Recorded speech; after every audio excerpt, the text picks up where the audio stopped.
I spent 100 days in Bannerlord, starting as a humble farmer and rising to become a mighty warrior.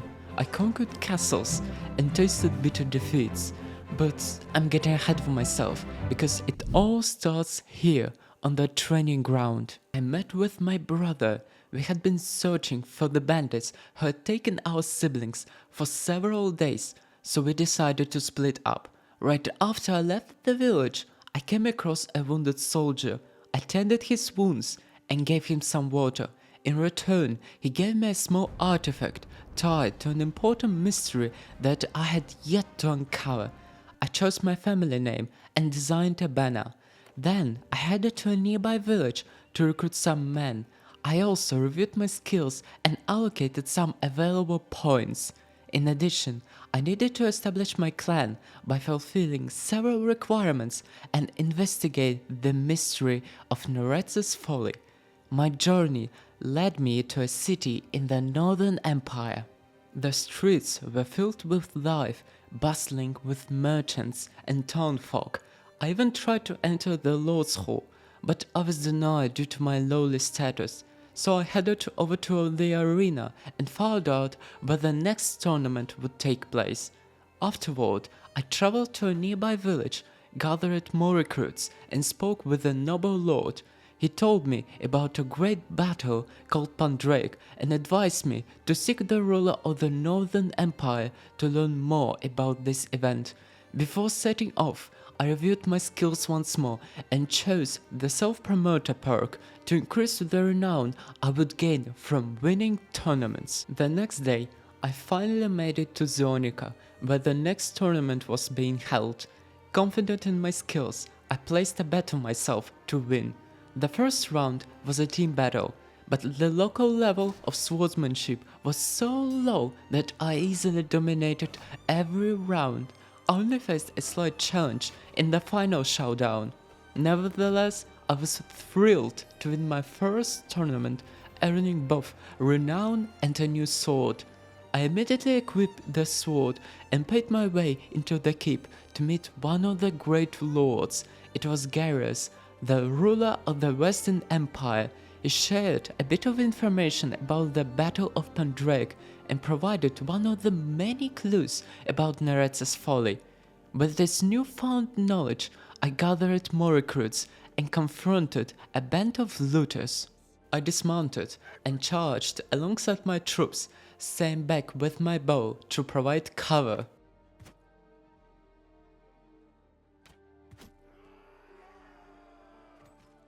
Although we supposedly had more soldiers, we started losing ground, forcing me to intervene. In the end, only one of my men survived, but we managed to claim victory despite the losses. After collecting loot from the battle, I headed to the nearest city where I found my first companion.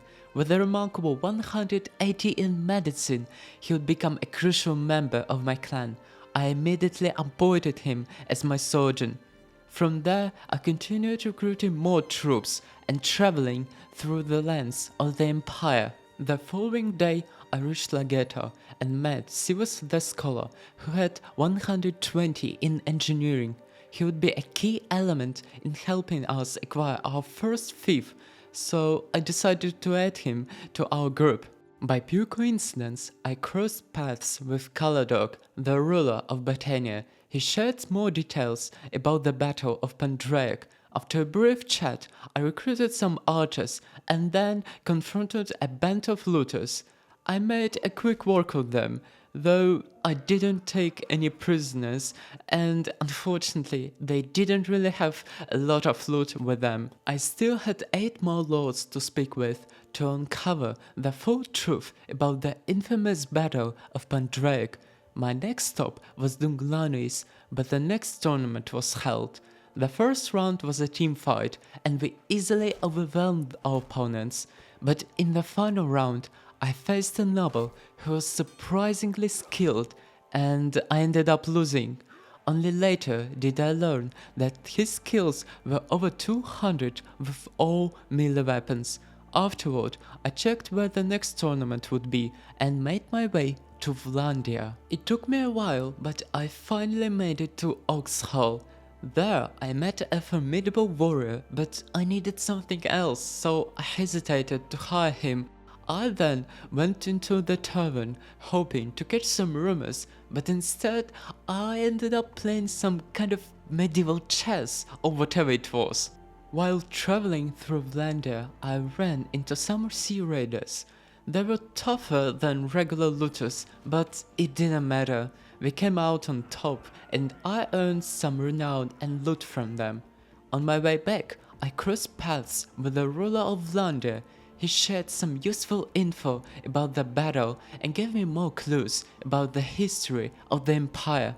I finally made it to Gallant, where I restocked my supplies and sold the loot I had taken from the looters. I also spent some available skill points. To my surprise, Yaklan was hosting a tournament, so I decided to join.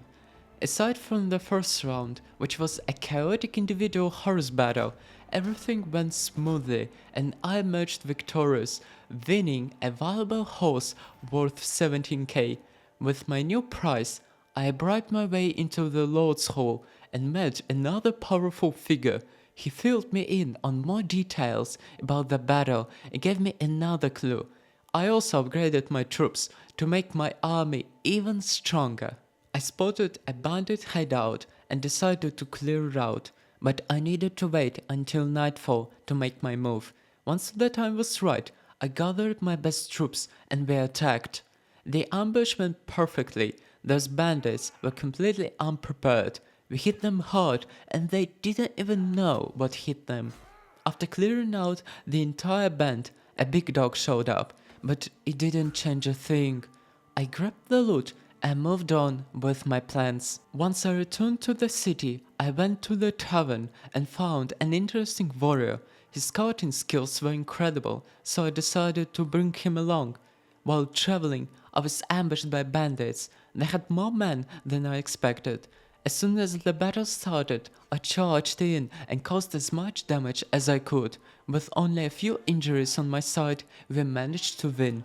After the fight, I gained more experience, which I put into athletics and leadership. I also upgraded my troops to make them even stronger. I traveled to the nearest city to let my troops rest and recover. While they recharged, I headed straight for the arena to see when the next tournament would be. Luckily, it was coming up soon and it was just nearby. It took a bit of time, but I eventually made it to Karas. I placed a bet on myself and jumped into the tournament. I was already pretty skilled with the sword, so I didn't hesitate and cut through my opponents. In the end, I won and took home the prize. I checked the leaderboard, and while Caladog was in first, I was surprised to see myself ranked as well. I was sure it wouldn't take long to climb to the top. I also sold all the loot I had collected, and on my way I took down a few mob bandits. I came across a huge Empire army, and to them I was just a little rock on the shore. I couldn't help but wonder if I'd ever command an army like that one day. I eventually made it to Ortiza, where I checked the market and picked up some food. While I was there, I looked over to my quest and thought about establishing my own clan.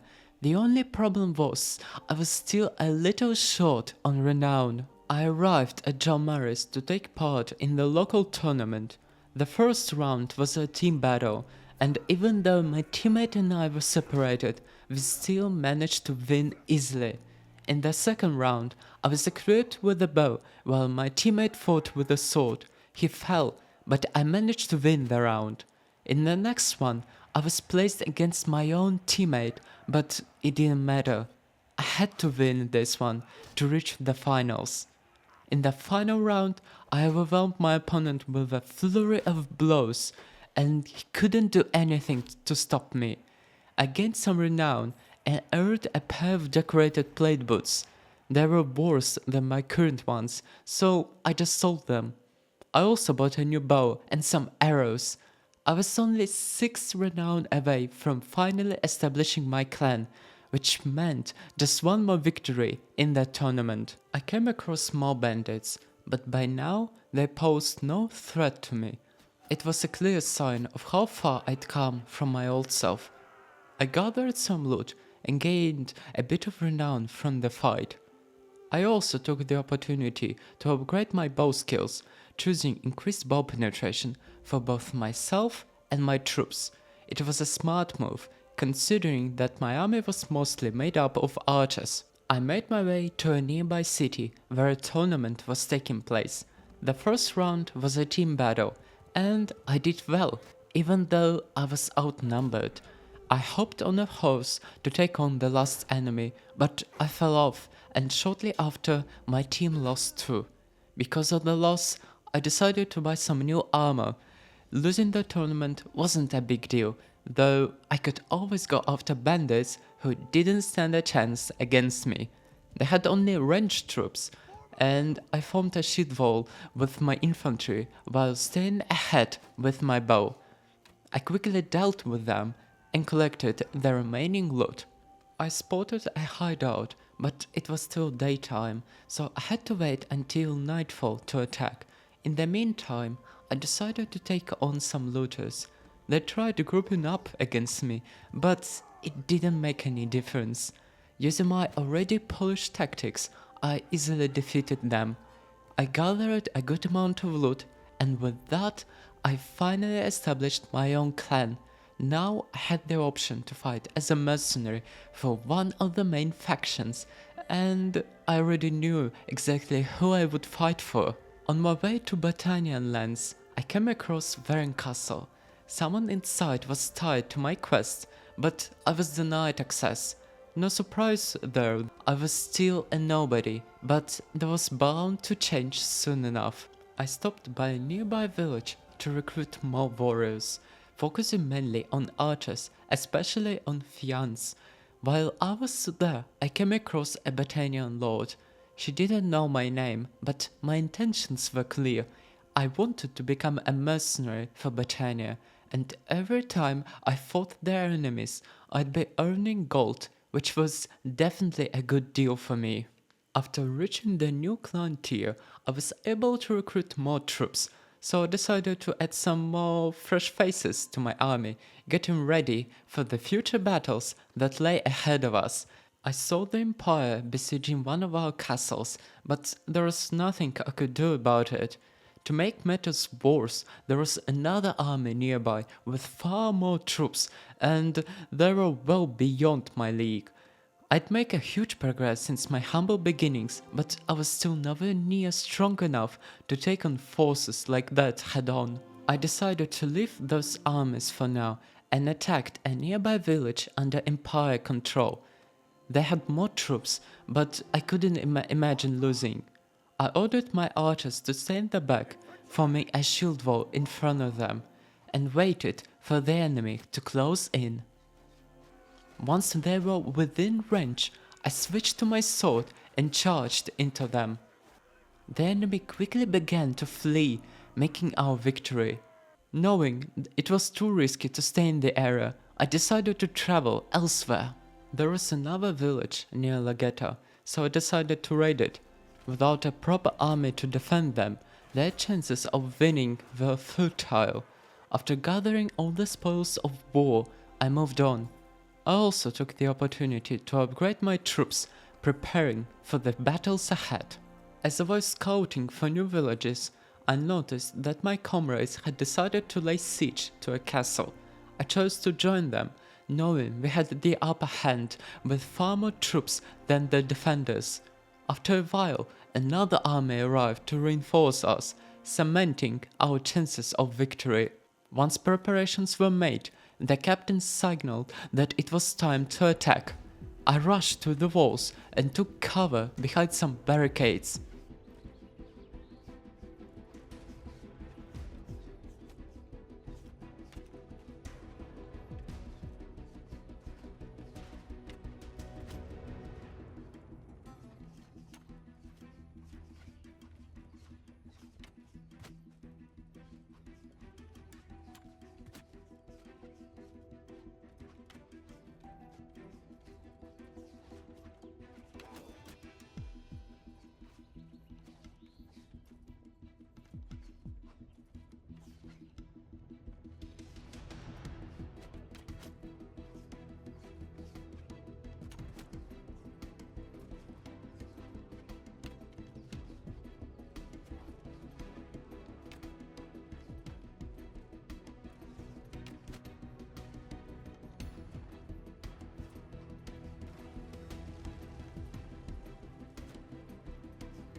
With the castle now under our control, I proved my worth as a mercenary. I was praised by other lords, strengthening my relationships with their houses. I also freed some of our captured troops from the Empire and gathered plenty of loot. Afterward, I spent my skill points to continue improving my abilities. After the siege, I decided not to waste any time and dove straight into my usual raiding routine. Deep down I knew I was a Viking at heart, and raiding was a quick way to upgrade my troops without risking losing them. As expected, it didn't take long to defeat the enemy, and after the fight I leveled up my bow skill. I then headed to a nearby city where I crossed paths with a man named Radagos. Through our conversation, I learned that he had once been part of the group that had taken my siblings. While I wanted to deal with him right then and there, I knew I needed him. He was the only one who knew where my siblings were being held captive. It was a devil's bargain, but one I reluctantly accepted. Afterwards, I quickly sold off all the loot I had gathered and made my way toward the hideout, where my siblings were kept. On the next day, I arrived at the hideout and Radagos was already waiting for me. We exchanged a few words and prepared for the ambush. We waited for nightfall before launching our attack. Radagos was still eager to engage, but I could see that his recklessness would get him killed, so I ordered him to stay back.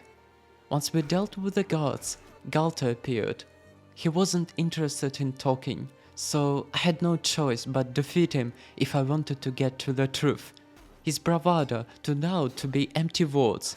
After defeating him, I handed him over to Radagos to deal with.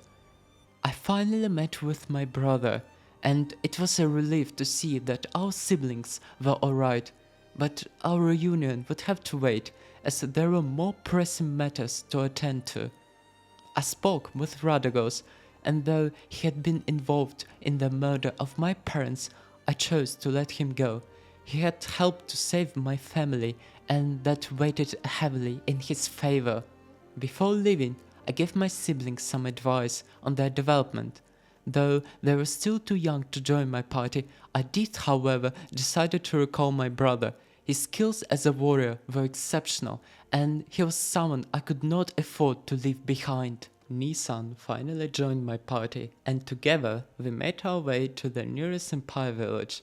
It had once been a Britanian settlement, so they greeted us warmly when they saw us. With little resistance, we quickly claimed victory and moved on to our next objective. It seemed that the local lords didn't appreciate me scavenging their lands, and they made several attempts to catch me, but that didn't stop me from raiding their villages. Still, I was nowhere near tier 2, which would allow me to become a vassal. As soon as I discovered Britannia was relatively weak compared to the Western Empire and other kingdoms, the council, alongside Caladog, decided to make peace with the Western Empire, though it came at steep cost with a considerable tribute to pay. Still, it gave me the opportunity to focus more on my quests without the constant pressure of war. I made my way to Diathma, where I sold some of the loot I had gathered and replenished my supplies. By coincidence, I came across a Northern Empire army. They told me that Lukon, the ruler of the Northern Empire, might know something about the battle. He was near Siratos Castle, so I decided to head there to meet him. As I neared Siratos Castle, I came across the Northern Empire army, led by Penton, one of their noble lords. He told me that the Vlanders had betrayed them, siding with the Sturgeons. After hearing his story, I thanked him and continued on my way to Siratos Castle. And as you might have guessed, there was no sign of him when I reached the castle, so I decided to head toward Kuzaitlands, hoping to encounter some of their lords along the way. It turned out to be a great decision, as I soon came across the Khan of the Crusade.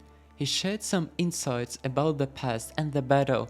With this new information, I was beginning to piece together the events of that battle, but I still needed to speak with a few more lords to uncover the full truth. After several days, I finally met with Mesui, a lady from Baltahand. She told me how she lost her husband in that battle and how her clan's influence within the Kuzite kingdom diminished as a result. With this new piece of the puzzle, I realized I still needed to speak with 3 more lords to fully investigate Nuretsa's folly. It seemed that the Northern Empire was at war with the Kuzaites and they were laying siege to one of their castles. Once the siege was over, I was granted entry and had a conversation with Lucan. With that, I learned that the last pieces of the puzzle would involve the Sturgeons, so I set my sights on heading there next. I spent several days searching for Sturgeon lords, but I couldn't find them. I finally came across one of the Sturgeon lords, and he told me that all their forces were currently stationed on the border with the Empire, and he suggested that I should go there. I had mixed feelings about it, as I had to head back to the place I had just been a few days ago. The Vlanders declared war on us, but I was still focused on finding the Sturgeon lords. Eventually, I came across Knas Oleg, who shared more insights about the battle. After speaking with him, I knew the final piece of the story lay with the ruler of Studia. It seemed that Ragnvald with his army was besieging an empire city and I couldn't speak with him at that moment, so I decided to wait. While waiting for the siege to end, a marriage proposal came through from my brother from House Vermorka, and I accepted. It's always good to strengthen relationships with other clans. After several days, the siege finally ended, and Sturgia couldn't break through the defenses, but I was finally able to speak with Ragnvald, who gave his side of the story.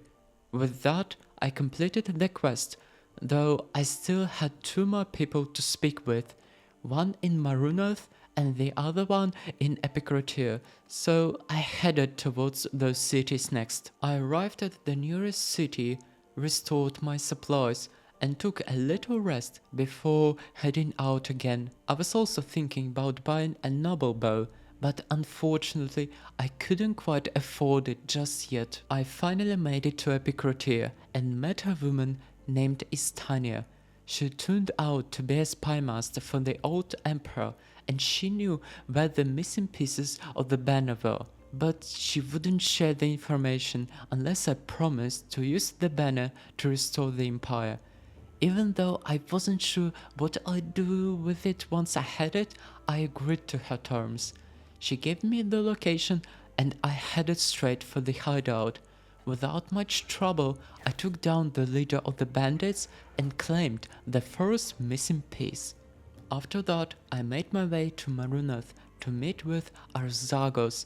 He was set on destroying the empire, and surprisingly, I found myself agreeing with him. In return for my support, he gave me the location of the final piece of the dragon banner. Before heading to the hideout, I noticed a nearby castle was under siege, and I couldn't just sit by. I decided to lend my support to the defenders, hoping to turn the tide in their favor. Luckily for me, an army led by Kaladok was headed in the same direction, so I joined forces with them. Together, we had a better chance of breaking the siege and securing the castle. Together, we launched an attack on the Vlandians. I was placed in charge of the cavalry, and I knew that I had to wait for the perfect moment to strike. When the enemy's cavalry charged at us, I ordered my riders to counterattack. The clash was fierce, and we also made some swift kills. As the battle continued, I joined in, using my horse as a shield and taking down one enemy after another until I ran out of ammo. Then I joined the infantry line. Despite my best efforts, I eventually fell, but it was a hard-fought and glorious victory. I earned some loot, renown, and even captured some enemy lords. However, I chose to release them as a gesture of goodwill. With the battle behind me, I left the army and headed straight for the hideout. This matter couldn't wait any longer. Under the cover of night, I launched an attack on the hideout. The battle was swift and decisive. We defeated the bandits, and I claimed the final piece of the dragon banner. To my surprise, I could even equip it. It granted me a 10% damage boost against mounted troops. Now that this task was completed, I could finally shift my full focus to the war against Vlandia. I spotted a group of Vlandian troops and pursued them, hoping for an easy victory. However, it turned out that they were the hunters, and I found myself facing a much larger force. With no chance of negotiation, the only option was to fight. I relied on the oldest trick in the book: archers at the back and a shield wall up front.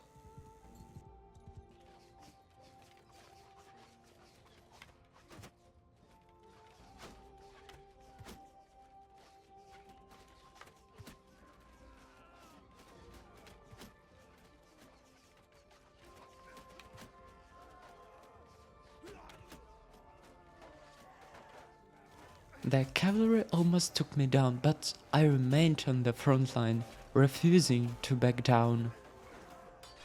Though I eventually fell in battle, but my forces held strong and claimed victory.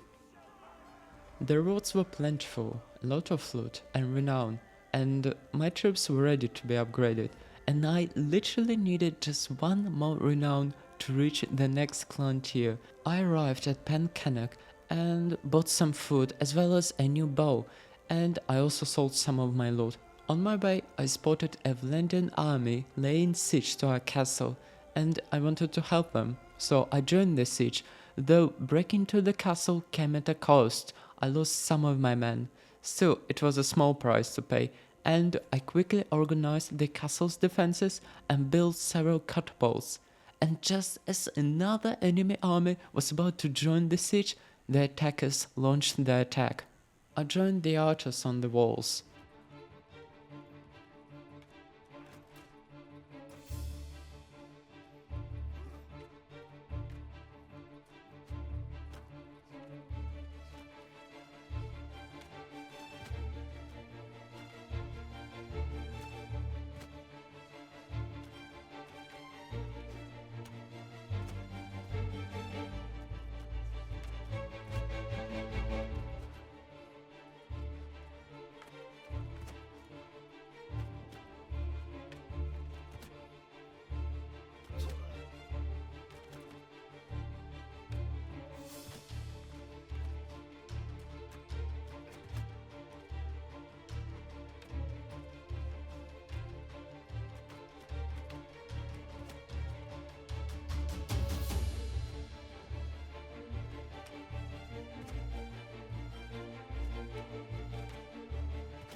Our catapults were dealing a lot of damage and broke their siege engine, and they just started fleeing.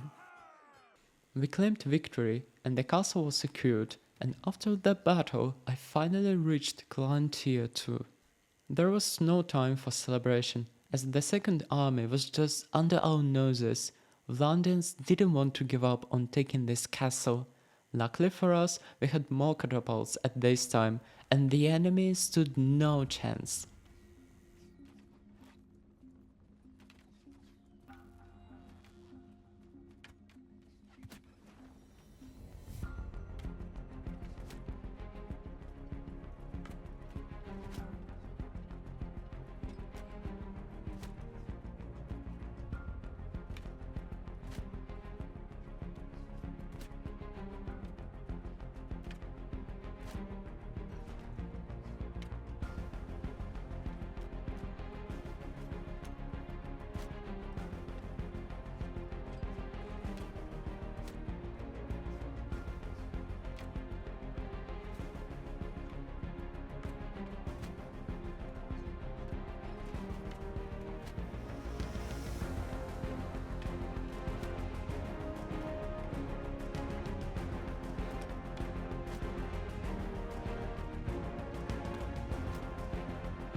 Before they could even reach the walls, they started fleeing the battlefield. They were reluctant to attack once more and eventually gave up. After that, I hired more recruits in the nearby villages. In the nearby city, I bought some horses to increase their carrying weight. I also equipped all of my companions with bows. It was sort of a safety measure to make sure that they won't accidentally die. The war with the Vlandians was going smoothly, but everything changed when Stoja declared war on us. I decided to move my forces closer to the border to prepare for their attacks. While we were occupied with Vlandia, Stoja had enough time to gather an army. I knew they were about to besiege one of our castles, so I rushed to get there first, hoping to fight with better odds and strengthen our position before their arrival. And I knew that I was lacking in some aspects like tactical skills. The enemy just stood in one place, waiting for something, and once their numbers swelled above 1,000 soldiers, I knew it was time to pull back because it was well beyond my league, and staying would have been a suicide mission. I checked my companion skills and upgraded a few, including engineering to 130, though I still needed 150 skill level to unlock fire siege engines. And while I was too weak to face their main army directly, I decided to raid some of their villages, hoping it would divide their forces. We made peace with the Vlandians so we could fully concentrate on the Stygians right now. I also joined one of our armies and we headed towards the castle. Their main army was occupied at the moment, so no one could interfere with our attack. After a few days of preparation, we were finally ready to attack the castle. I took position behind the barricade and began shooting at the enemy.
The enemy retreated, but we still defeated them and conquered the castle. After several days of peace, we caught the enemy's army. We had more troops, and I was in charge of archers.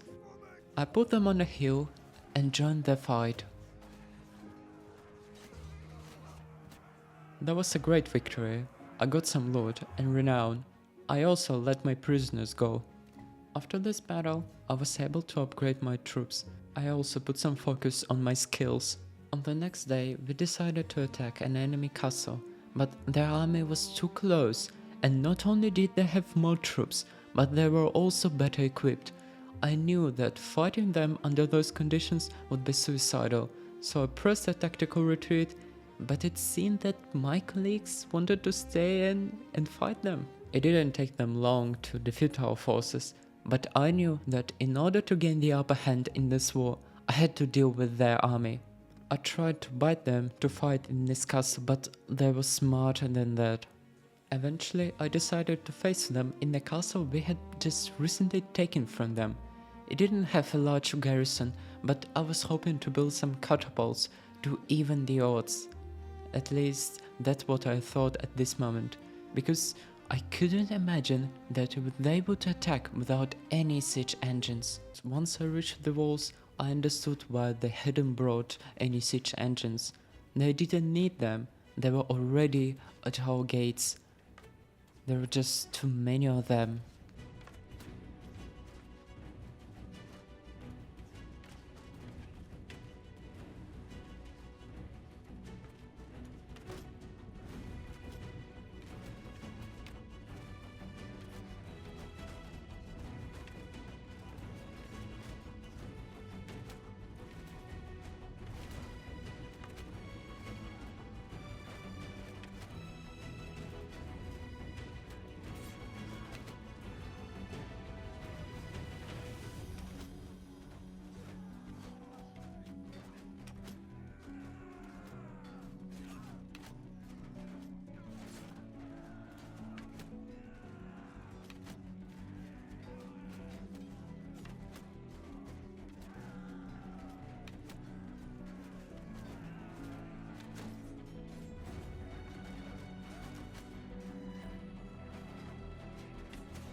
Eventually, I fell, and with me, we lost the castle. I was captured and imprisoned. After a while, I managed to escape. All my companions were either imprisoned or scattered across the map. My troops were gone, but the dragon banner remained with me. I may have lost this battle, but I wasn't finished yet. I would rebuild, rally my forces, and one day take back everything that was lost.